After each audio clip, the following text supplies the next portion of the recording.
Welcome to Sweet Life Beat Life. We hope this video helps. You start by eliminating easy problems.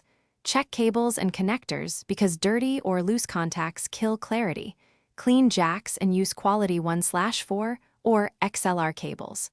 Once done, set gain low and bring the master to a moderate level so you avoid preamp distortion. Make sure the amp is on the correct voltage and a grounded outlet to prevent hum. These first actions protect the signal path and let you hear true changes when you adjust tone controls next.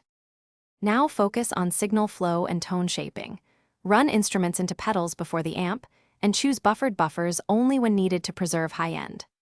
Once staged, EQ by cutting offending frequencies rather than boosting. A narrow cut removes muddiness or harshness while preserving musicality.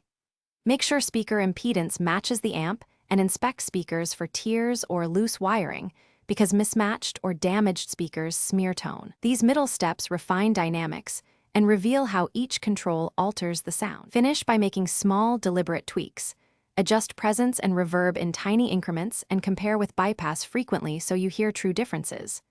Once satisfied, position the amp in the room, move it a few feet from walls, tilt it toward ear level, and use isolation pads to tame reflections.